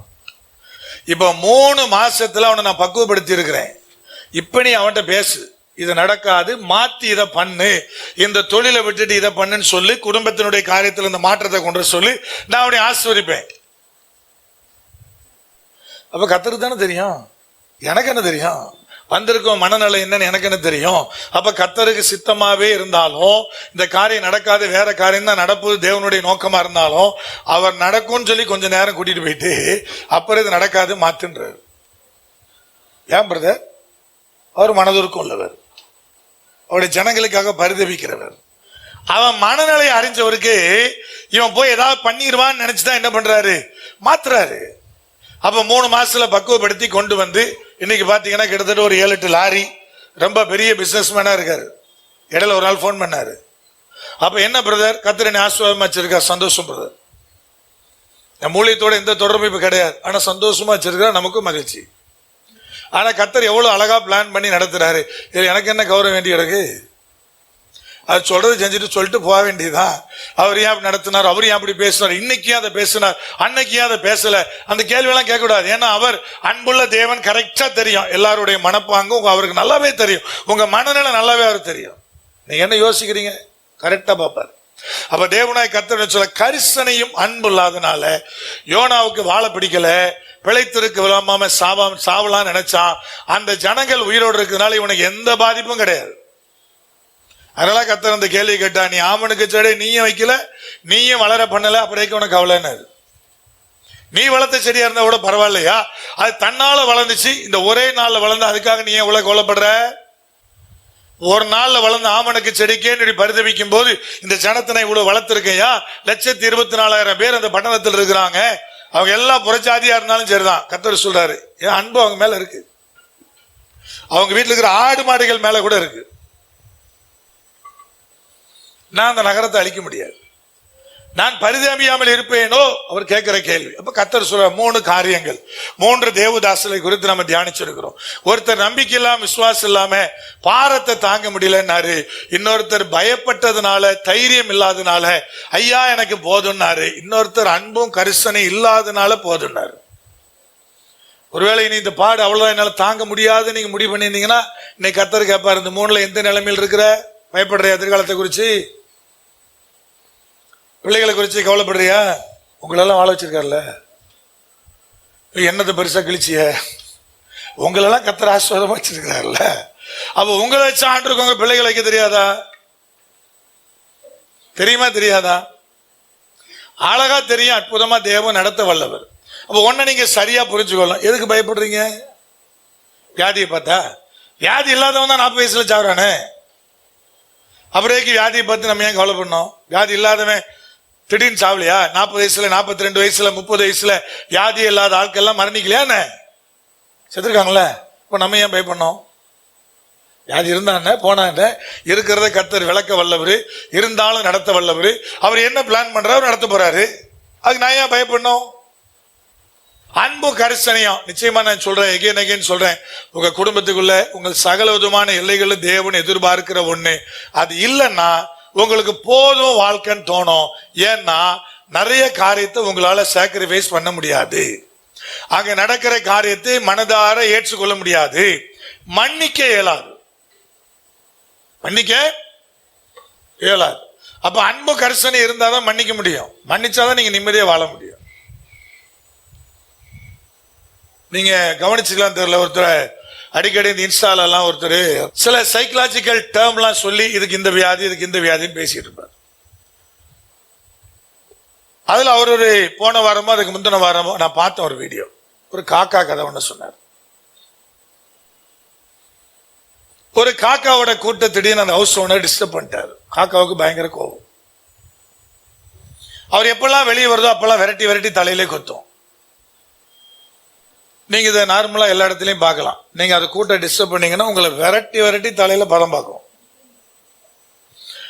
அது அங்க வெயிட் பண்ணிக்கிட்டே இருக்கும். நீங்க எப்ப வெளியே வரீங்கன்னு பார்க்க உடனே சர்ன்னு இறங்கிடும். அந்த காக்கா தீவிரமா வேலை செய்யும். அதே மாதிரி ஒரு காக்காவுக்கு ஒரு ஓனர் மேல பெரிய பிரச்சனை, வெயிட் பண்ணிட்டே இருக்குமா, விரட்டி விரட்டி கொத்துமா. மற்ற காக்காலாம் உணவு சேகரிக்க போவோம், மற்ற காக்காலாம் அது தனக்கு தானே கூட கட்டும், பிள்ளைகளை பெற்றுக்கிடும், குஞ்சு பறிக்கும், அப்புறம் குஞ்சை போஷிக்கும், இதெல்லாம் நடந்துகிட்டே இருக்கும். இவருக்கு மாத்திரம் ஒரே எரிச்சல் கோவம். உணவு எடுக்க போகாது. இதோட நோக்கமே வாசல்ல வெயிட் பண்ணி டபக்கு டபக்கு டபக்குன்னு கொத்தனே தான். கடைசியில் பட்டினி கிடந்து 3 மாசம் செத்து போச்சான். அவரை சொல்லிட்டு சொல்றாரு, அதுக்கு ஒரு டேர்ம் வர சொன்னா சரி ஞாபகம் இல்லை, இது வியாதிக்கு பேர் இதுதான். அதனால எப்பொழுதும் பகையாளி நினைக்காத, அதை கொத்தணும் நினைச்சே வாழாத. உன் வேலையை நீ பாரு, நீ நல்லா இருக்கலாம், நீ ஆசுவாதமா இருக்கலாம் அப்படின்னு அவர் அந்த கருத்தை பதிவு பண்றாரு. கரெக்டு தானே? ஒரு எதிரி நமக்கு பிக்ஸ் பண்ணிட்டோம். அவன் மேலே கண்ணு கருத்தும், அவன் மேலே காரியம், அவன் என்ன பண்றான் ஏது பண்றான் அதையே பார்த்து பார்த்து பார்த்து பார்த்து அதையே வெறுத்து வெறுத்து வெறுத்து அதுக்கு பதில் என்ன செய்ய இதுக்கு பதில் என்ன செய்ய நம்ம மேலே விட்டுறோம் இல்லையா? கடைசியில் பாதிப்பு யாருக்கு பதில் நமக்கு தான். ஏன் பிரதர்? அன்பு இல்லை. அன்பு கரிசனை இருந்தா சிலதை மன்னிச்சிருவோம், சிலதை கடந்து போயிடுவோம். சில மனுஷனுடைய சில காரியத்தில் என்ன பண்ணிடுவோம்னு அகன்று நம்ம பாட்டு நம்ம போயிட்டே இருப்போம். அது இல்லைன்னா நம்மளால இந்த உலகத்துல ஜெயத்தோடு வாழ முடியாது. ஒரு ஸ்டேஜில் நமக்கு எல்லாம் பகையாளியா மட்டும்தான் இருப்பான், போதும்னு தோணும். அன்பும் கரிசனை இல்லாதவனுக்கு வீட்டுக்குள்ளேயும் எல்லாரும் பகையாளி தான், வெளியில எல்லாரும் பகையாளி தான், ஆபீஸ்ல எல்லாரும் பகையாளி தான். ஒரு நட்பு இருக்காது, ஒரு அன்பு இருக்காது, எதுவுமே இருக்காது. ஏன்னா இவன் எல்லாரையுமே குறுக்கவே பார்த்து பழகினவன். ஒரு சின்ன சம்பவம் நடந்துட்டுனா அதுக்கு பழி வாங்க துடிக்கிறவன். கர்த்தர் என்ன சொல்ல, அன்பும் கரிசனை இருந்தா நீ இதெல்லாம் மறந்துடுவேன், இதெல்லாம் விட்டுருவேன், இதெல்லாம் மன்னிச்சிருவேன், அது உனக்குள்ள பாதிக்காது, நீங்க ஆசீர்வாதமா வாழலாம். கர்த்தர் சொல்றார், போதுங்கிற மனப்பான்மைக்கு யான் வர்றான் பிரதர் யோனா, அன்பு இல்லாதனால கரிசனை இல்லாத வந்தான். தீர்க்கதரிசி தான், குறைவில்லை. கர்த்தர் பேசுற மனுஷன் தான். இன்னைக்கு இருக்கிற தேவ பிள்ளைகளுடைய வாழ்க்கையில கர்த்தர் பேசுறாரு, கண்டிப்பா பேசுறாரு.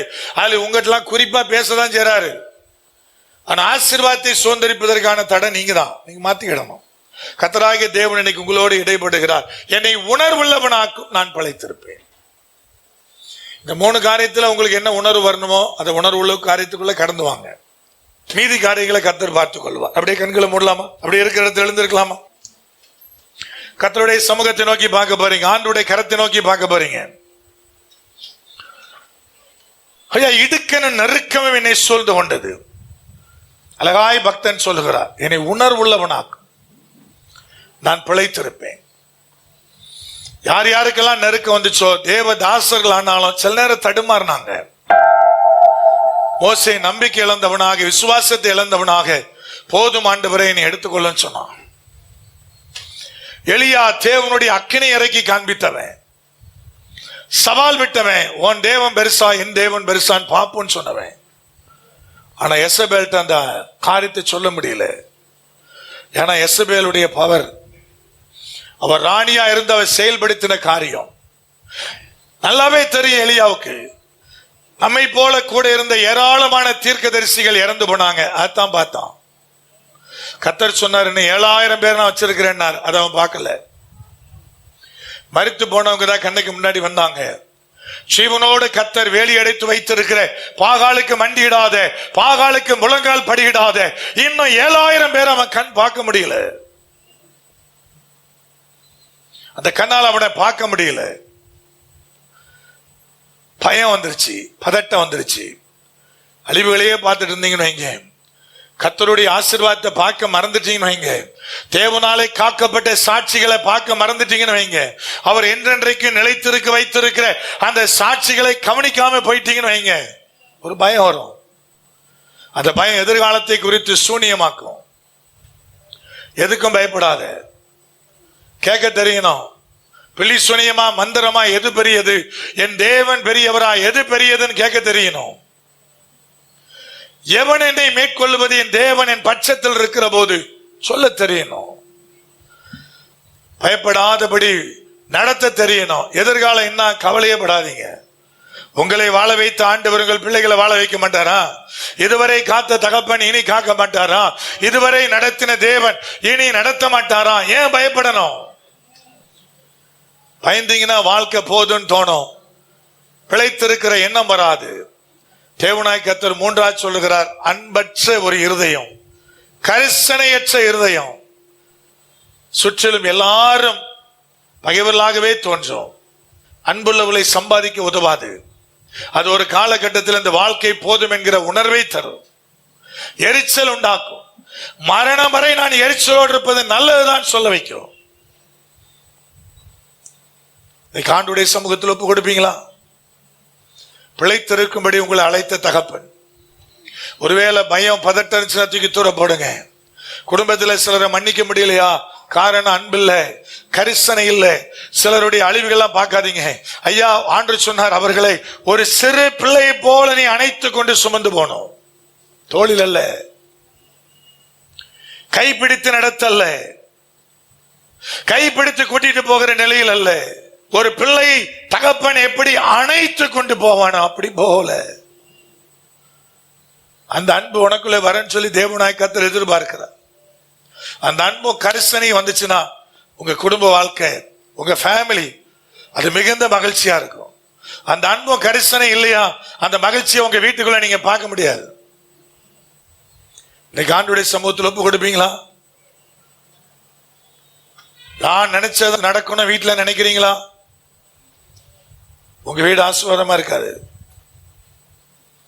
உங்க வீடு ஆசீர்வாதம் இருக்க முடியாது. சமாதானத்தோடு சந்தோஷத்தோடு இருக்க முடியாது.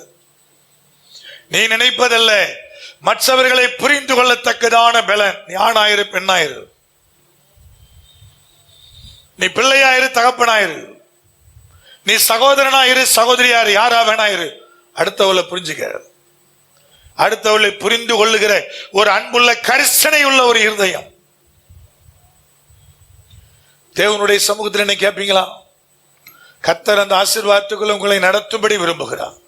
எங்கள் பரிசுத்த தகப்பனே, எங்கள் வல்ல பிதாவே, பிழைத்திருக்கிறவர்களா எங்கள் பிள்ளைகளை ஆசீர்வதியும். மனச்சோர்வுகளுக்கும் மனதளவில் இருக்கிற பாதிப்புகளுக்கும் விடுதலையாக்கி தேவனாய் கர்த்தர் எங்கள் பிள்ளைகளுக்குள்ள ஒரு பெரிய மாற்றத்தை தாரும். கர்த்தருடைய ஆவியானுடைய பலன் பிள்ளைகளுக்குள்ள அந்த மாற்றங்களை கொண்டு வரட்டும். இவள் பிழைத்திருக்கும்படி அனுக்கிரகம் செய்வீராக. நெருக்கங்கள் இடுக்கண்கள் பிள்ளைகளை நெருக்கி நிற்கிறவைகளை நான் இயேசு கிறிஸ்துவின் நாமத்தினாலே கடிந்து விலக்கி போடுகிறேன்.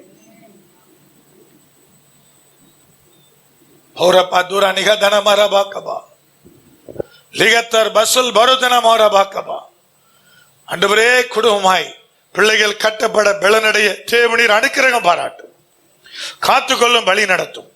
நசரேயனாகிய இயேசு கிறிஸ்துவின் அதிகாரமுள்ள நாமத்தில் ஜெபிக்கிறோம் ஜீவனுள்ள எங்கள் பரிசுத்த பரம தகப்பனே. கர்த்தராகிய இயேசு கிறிஸ்துவினுடைய கிருபை, பிதாவாகிய தேவனுடைய அன்பு, பரிசுத்த ஆவியானுடைய ஐக்கியம் இப்பொழுது சதா காலம் உங்கள் அனைவரோடு கூட நித்தியமாய் நிலைத்திருப்பதாக.